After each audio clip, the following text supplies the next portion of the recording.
오늘 정말 아름다운 가르침을 준비했습니다. 아주 중요한 말씀입니다. 그의 놀라운 말씀으로 오늘 주께서 각 사람에게 말씀하시길 기도합니다. 오늘 저와 함께 해주셔서 감사합니다. 주님께서 여러분의 모든 필요를 채워주시고 복 주시길 기도합니다. 놀라우신 주님, 우리로 하여금 예수님을 알게 하시고 주님의 복된 말씀을 알 수 있는 특권을 주셔서 감사합니다. 주님과 동행하고 주님을 섬길 수 있도록 해주셔서 감사합니다. 우리의 삶을 만져주시고 우리의 헌신이 더욱 깊어지게 하소서. 주님께 모든 영광을 드립니다. 우리를 능력 있게 하셔서 강한 사랑으로 주님을 사랑하게 하소서. 예수님의 놀라우신 이름으로 기도합니다. 아멘. 아멘. 함께 고린도전서 11장을 보겠습니다. 31절 32절을 보겠습니다. 우리가 우리를 살폈으면 판단을 받지 아니하려니와 우리가 판단을 받는 것은 주께 징계를 받는 것이니 이는 우리로 세상과 함께 정죄함을 받지 않게 하려 하심이라. 제가 말씀을 가르치기 전에 다른 성경 구절도 함께 보겠습니다. 히브리서 12장 5절부터 10절까지 보겠습니다. 또 아들들에게 권하는 것 같이 너희에게 권면하신 말씀도 잊었도다. 일러스되 내 아들아 주의 징계하심을 경히 여기지 말며 그에게 꾸지람을 받을 때에 낙심하지 말라. 주께서 그 사랑하는 자를 징계하시고 그가 받아들이시는 아들마다 채찍질 하심이라 하였으니 너희가 참음은 징계를 받기 위함이라. 하나님이 아들과 같이 너희를 대우하시나니 어찌 아버지가 징계하지 않는 아들이 있으리요. 징계는 다 받는 것이거늘 너희에게 없으면 사생자요 친아들이 아니니라. 또 우리 육신의 아버지가 우리를 징계하여도 공경하였거든 하물며 모든 영의 아버지께 더욱 복종하며 살려 하지 않겠느냐. 그들은 잠시 자기의 뜻대로 우리를 징계하였거니와 오직 하나님은 우리의 유익을 위하여 그의 거룩하심에 참여하게 하시느니라. 아주 굉장한 말씀입니다. 요한일서 1장 8절 그리고 1장 10절을 보겠습니다. 만일 우리가 죄가 없다고 말하면 스스로 속이고 또 진리가 우리 속에 있지 아니할 것이요. 또 야고보서 3장 2절은 말씀하기를 우리가 다 실수가 많다고 말씀합니다. 그러나 저는 하나님 아버지의 사랑을 보기 원합니다. 왜냐하면 우리가 여기서 또 저기서 넘어지는 일이 있어도 하나님은 우리를 사랑하시기 때문입니다. 하나님은 그의 넘어지는 자녀들을 사랑하십니다. 긍휼이 많은 사랑으로, 부드러운 사랑으로, 오래 참으시는 사랑으로 자녀들을 사랑하십니다. 하나님 아버지는 우리를 지켜보고 계십니다. 우리가 만약 실수를 한다면 하나님께서는 우리가 우리 스스로를 판단하는지 안 하는지 지켜보고 계십니다. 기다리십니다. 만약 우리가 우리 스스로를 판단하지 않으면 하나님이 우리를 판단하실 것입니다. 하나님께서 우리를 판단하심으로 말씀이 말하는 것처럼 우리가 세상과 함께 정죄를 받지 않게 하시기 위해서입니다. 제가 아까 읽은 고린도전서 11장의 말씀입니다. 저는 하나님의 사랑을 봅니다. 여러분도 그렇지 않습니까? 우리가 하나님의 꾸지람을 받지 않는다면, 주님에 의해 판단받지 않는다면 성경은 우리가 세상과 함께 정죄를 받게 될 것이라고 말씀합니다. 하나님은 우리가 그렇게 되기를 원하지 않으십니다. 하나님께서는 그의 자녀들을 징계하시고 또 판단하십니다. 그런데 그것은 하나님이 그렇게 하는 것을 기뻐하기 때문에 하시는 것이 아닙니다. 우리가 만약 하나님의 꾸지람을 거절한다면, 하나님이 우리를 훈계하시기를 원하는데 그때를 거절한다면 우리는 결국 문제를 맞이하게 될 것입니다. 저희가 히브리서 12장을 읽었는데 그 점을 다시 기억하시길 바랍니다. 제가 한 번 더 지목해서 말씀드리기를 원합니다. 우리가 히브리서 12장 5절부터 보면 우리가 하나님께 꾸지람을 얻고 징계를 받았을 때 무엇을 얻을 수 있는지 우리는 볼 수 있습니다. 성경은 우리가 하나님의 징계를 받음으로 하나님의 거룩하심에 참여하게 된다고 말씀합니다. 우리가 하나님의 거룩하심에 참여함으로 우리는 주님을 보게 될 수 있습니다. 왜냐하면 말씀은 거룩함이 없이는 주를 볼 수 없다고 하기 때문입니다.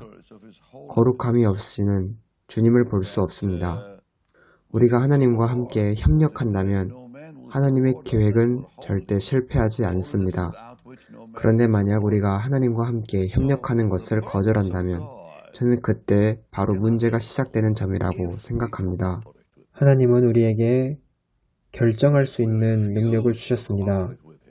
하나님은 그분의 행동에 있어서 제한을 두신 것입니다. 하나님께서는 우리가 하나님과 협력하기로 결정하기를 원하십니다. 하나님은 우리가 하나님과 협력하도록 강요하진 않으십니다. 사도행전 17장 30절을 보면 하나님께서 우리 모두에게 회개하라 명하셨습니다. 그러나 우리는 회개할 것인지 또는 반역할 것인지 그 선택권이 있습니다. 만약 그 사람이 거역하면 그는 멸망받을 것이고 만약 그가 회개하면 그는 구원받을 것입니다. 그리고 복을 받을 것입니다. 베드로후서 3장 9절에 하나님께서는 아무도 멸망하기를 원하지 않으신다고 말씀하셨음에도 불구하고 그리고 디모데전서 2장 5절에 하나님은 모든 사람이 구원을 받기 원하신다고 말씀하셨다는 이 사실에도 불구하고 그 사람이 회개하지 않으면 멸망당합니다.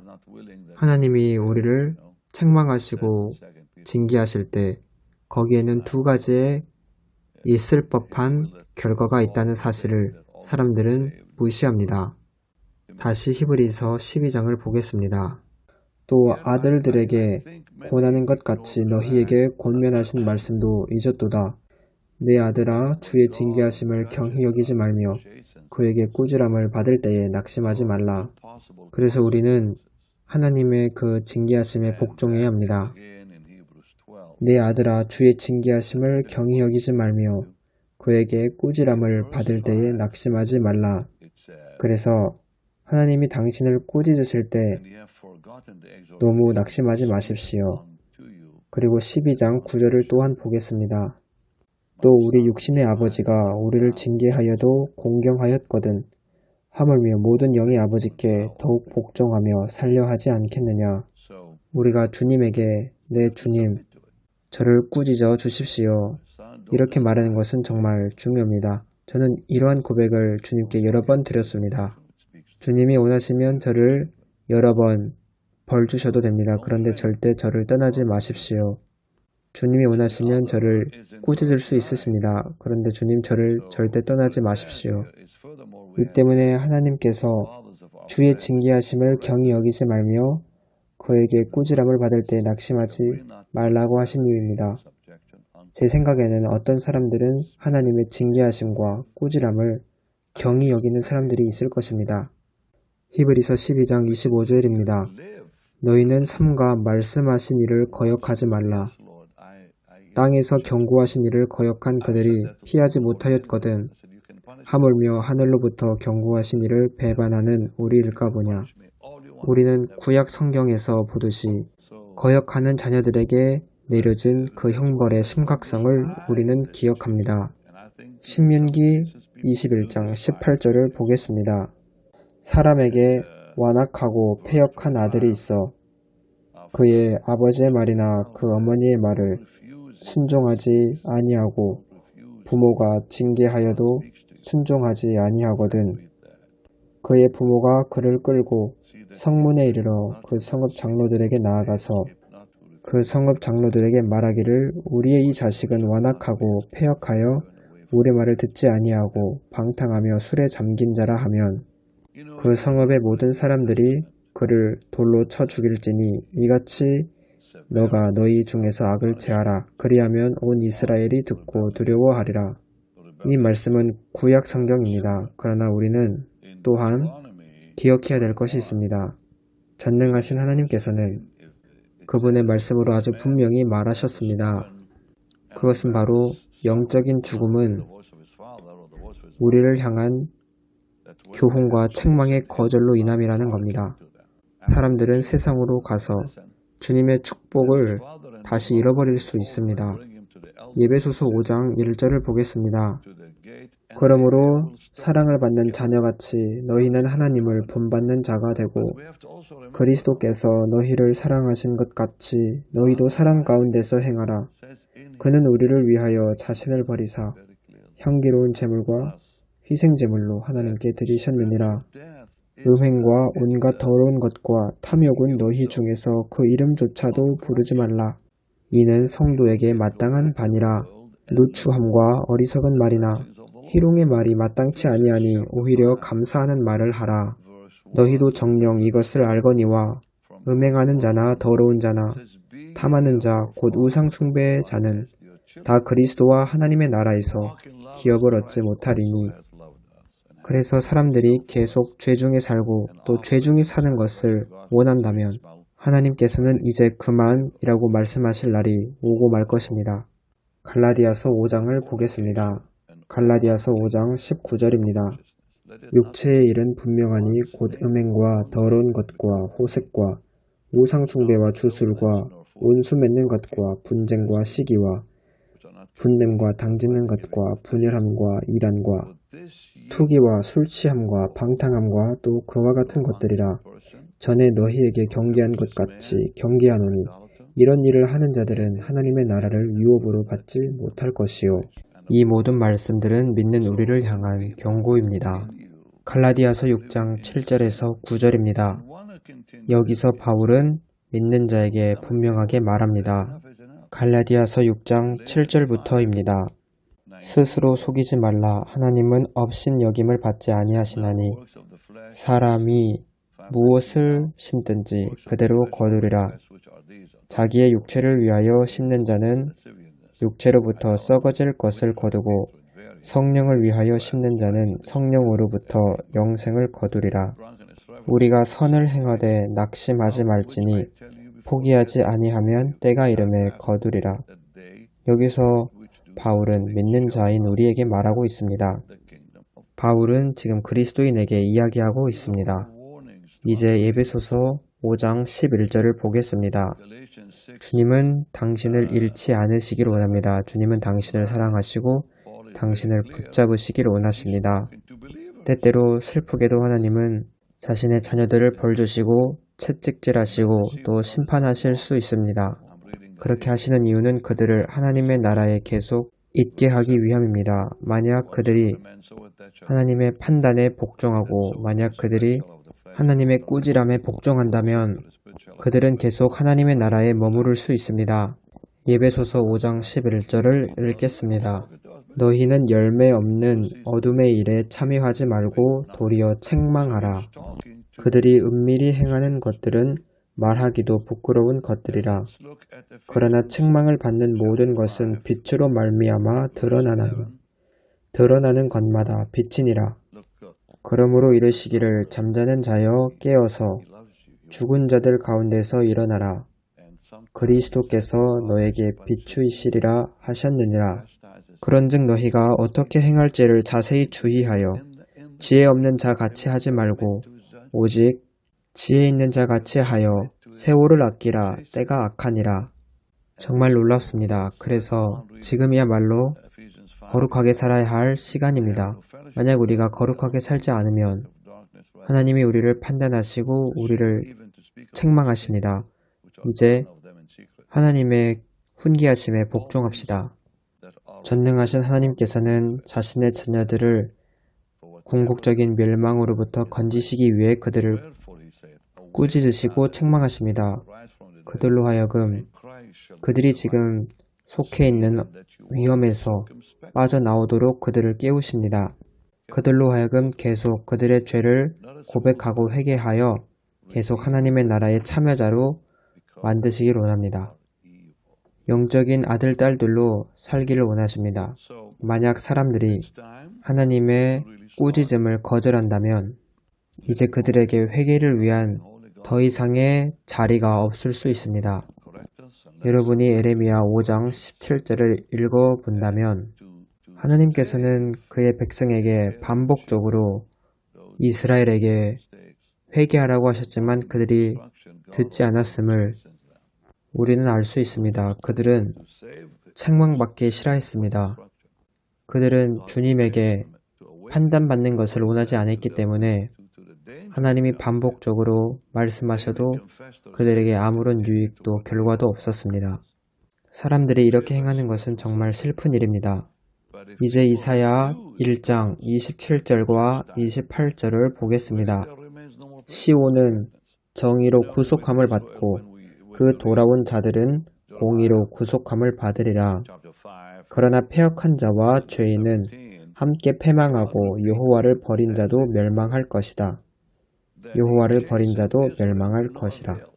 귀하신 하나님의 성도님들, 저는 오늘 이 말씀을 여러분에게 전해야 한다고 느꼈습니다.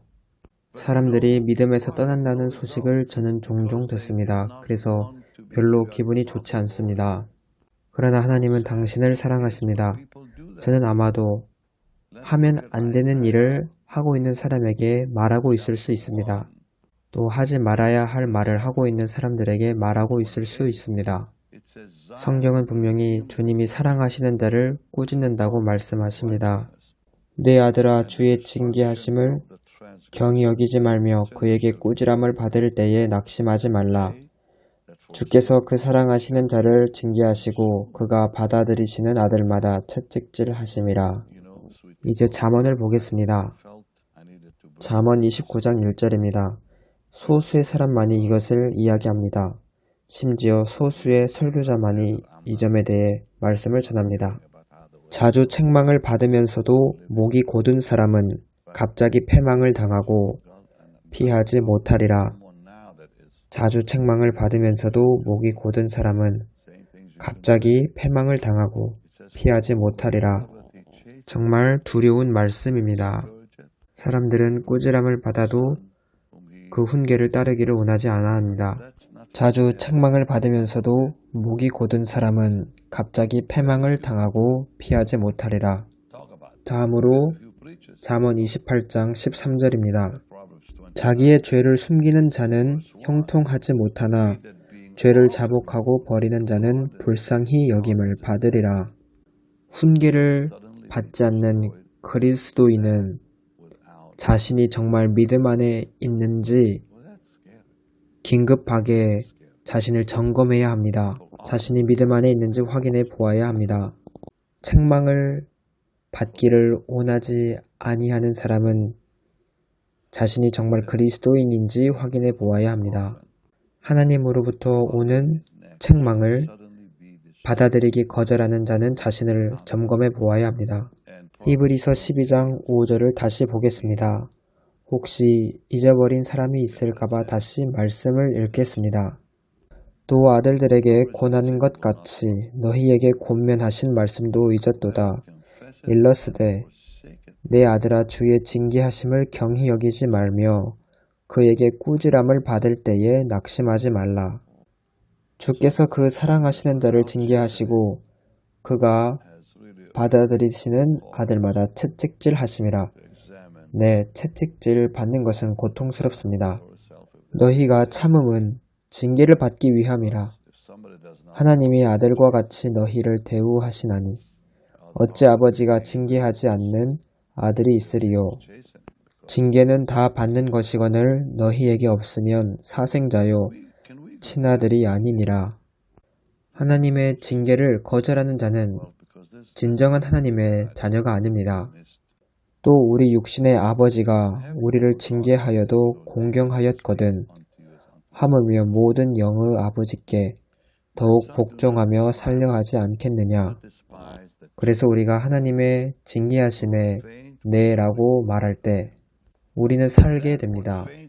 그들은 잠시 자기의 뜻대로 우리를 징계하였거니와 오직 하나님은 우리의 유익을 위하여 그의 거룩하심에 참여하게 하시느니라. 무릇 징계가 당시에는 즐거워 보이지 않고 슬퍼 보이나 후에 그로 말미암아 연단을 받은 자들은 의와 평강의 열매를 맺느니라. 그러므로 피곤한 손과 연약한 무릎을 일으켜 세우고 너희 발을 위하여 곧은 길을 만들어 저는 다리로 하여금 어그러지지 않고 고침을 받게 하라. 제가 얼마나 주님을 보고 싶어 하는지요. 여러분도 그렇지 않습니까? 우리가 우리의 삶을 마칠 때 우리는 모두 주님 앞에 서게 될 텐데 그때 우리는 주님이 보시기에 합당한 자로 받아들여질 수 있는 자로 서기를 원합니다. 다윗은 고백합니다. 주님의 두려움을 나에게 가르치소서. 이것이 바로 제가 원하는 것입니다. 우리의 마음이 주님의 이름을 두려워하길 원합니다. 왜냐하면 저는 그날에 주님께 거절당하고 싶지 않기 때문입니다. 이것이 바로 제 삶에서 제가 무엇보다 원하는 것입니다. 주님께 받아들여지는 것, 주님께 합당하게 서는 것, 이것을 위해 저는 오늘도 싸웁니다. 하나님의 아들 예수님께 그날에 내가 받아들여지는 것, 이것을 원합니다. 고린도후서 13장 5절입니다. 너희는 믿음 안에 있는가? 너희 자신을 시험하고 너희 자신을 확증하라. 예수 그리스도께서 너희 안에 계신 줄을 너희가 스스로 알지 못하느냐? 그렇지 않으면 너희는 버림받은 자니라. 우리가 우리 스스로를 과연 그리스도 안에 있는지 확증해야 할 시간이 왔다고 생각합니다. 우리는 모두 이렇게 자신을 점검하는 것이 필요합니다. 우리는 주기적으로 계속 자신을 점검해야 합니다. 우리가 지금 현재의 진리 안에 굳게 서 있는지 확인해 봐야 합니다. 과거가 아니라 현재의 진리에 우리가 서 있는지 확인해 봐야 합니다. 우리가 마땅히 살아야 하는 그리스도인의 삶을 우리가 사십시다. 다음 시간에는 아주 강력한 말씀을 전할 것입니다. 어떻게 나의 마음을 굳게 세울 수 있는가? 어떻게 흔들리지 않는 마음을 가질 수 있는가? 이 점에 대해 나눌 것입니다. 그리고 이 말씀을 전한 후 다음 시간에는 어떻게 종교의 영으로부터 자유케 되는가? 이 점에 대해 말씀을 나누겠습니다. 종교의 영들로부터 자유케 되는 방법을 나누겠습니다. 왜냐하면 오늘날 이러한 사람들이 세상에 많이 있기 때문입니다. 여러분은 그들이 당신에게 영향을 끼치지 않도록 할 것입니다. 오늘 저와 함께 해주셔서 감사합니다. 오늘 저의 말씀을 잘 들어주셔서 감사합니다. 주님의 말씀에 대해 감사합니다. 주님께 찬양을 드립니다. 우리 각 사람이 거룩하게 살게 하소서. 그래서 그날에 우리가 주님 앞에서 주님이 받으실 수 있는 자가 되게 하소서. 우리가 거룩하게 살게 하소서. 이것이 우리가 구하는 것입니다. 주님, 이것이 우리 마음의 큰 외침입니다. 주님, 우리 속에 주님이 미워하시는 것이 있으면 그것을 꺼내시고 그것을 죽이시옵소서. 주님, 우리가 진심으로 구합니다. 주님이 싫어하시는 것은 그것을 주님께서 꺼내셔서 죽이시옵소서. 주님이 싫어하시는 것이 무엇이든 간에 그것을 꺼내셔서 그것을 파괴시켜 주옵소서. 주님의 보혈로 우리를 정결하게 하소서. 주님께 모든 영광을 드립니다. 저의 말을 듣고 있는 모든 사람들의 필요를 채워주옵소서. 예수님 이름으로 기도합니다. 아멘. 오늘 저와 함께 해주셔서 감사합니다. 제가 지난번에 말씀드렸다시피 지금 12가지 언어로 저의 설교가 통역되는데 곧 출시될 예정입니다. 그리고 곧 33가지의 언어로 늘릴 계획입니다. 이 모든 일은 컴퓨터 AI의 기술로 이루어지고 있습니다. 물론 인공지능으로 통역하는 것은 완벽하지 않을 수 있습니다. 그러나 실제 통역 언어에 매우 근접할 것입니다. 스웨덴어, 러시아어, 인도어, 그리고 중국어, 프랑스어, 스페인어, 아랍어 등등 많은 나라의 언어로 통역되고 있는데 곧 출시되는 것을 저는 바라봅니다. 그리고 33가지 언어로 늘려가는 것을 바라보고 있습니다. 저는 여러분들이 이 작업을 마칠 수 있도록 도와주시기를 원합니다. 또 여러분의 도움으로 옛날 영상들을 좋은 화질로 복원하고 있습니다. 이 좋은 화질로 옛날의 영상들을 복원하는 것은 긴 여정이 될 것이고 또 매우 비싸기도 합니다. 그러나 여러분의 도움으로 저희는 할 수 있습니다. 그리고 저는 마음 깊은 곳으로부터 여러분들에게 감사하고 있습니다. 이렇게 좋은 화질로 복원됨으로 인해 저희의 다음 세대들이 하나님의 영광과 능력과 그 임재를 볼 수 있습니다. 이제 저도 사역한 지 이번 12월이 되면 50년이 됩니다. 그리고 올해 저는 해외로 가서 복음을 많이 전할 기회를 가졌습니다. 올해 초 아프리카를 시작으로 많은 국가들을 방문할 예정입니다. 그래서 주님의 일이 계속 진행될 수 있도록 하나님께 드리지 않겠습니까? 여러분의 도움으로 복음이 전 세계에 전파되고 있습니다. 그리고 저는 조금 있으면 뉴욕을 방문합니다. 저는 뉴욕을 방문하지 않은 지 꽤 오래되었습니다. 아주 놀라운 일이 일어날 것이고 제가 듣는 것은 이미 그곳에 자리가 꽉 찼다는 것을 듣고 있습니다. 아주 큰 장소를 빌렸습니다. 그리고 저는 6월달, 7월달 계속 해외로 나갑니다. 8월달에도 10월달에도 해외 일정이 잡혀 있습니다. 그래서 저를 위해 기도해 주시기를 부탁드립니다. 저의 건강을 위해서, 힘을 위해서 기도해 주십시오. 이 시기는 저에게 매우 흥미로운 시간입니다. 주님의 일에 드릴 시간입니다. 여러분이 주님께 드려주셔서 감사합니다. 또 사랑해 주셔서 감사합니다. 이제 여러분은 베닌 홈페이지에 가셔서 심으실 수 있고 미국에 계신 분은 BHM45777로 문자를 주시면 됩니다. 저희 홈페이지도 새롭게 개편되고 있습니다. 제일 빠르게 드릴 수 있는 방법은 저희 홈페이지를 통해서 드리는 겁니다. 네, 좋습니다. 여러분들에게 많은 사랑을 드립니다. 그리고 이 말씀을 여러분의 친구들과 공유해 주시기를 부탁합니다. 이제 여러분을 다음 시간에 뵙겠습니다. 감사합니다.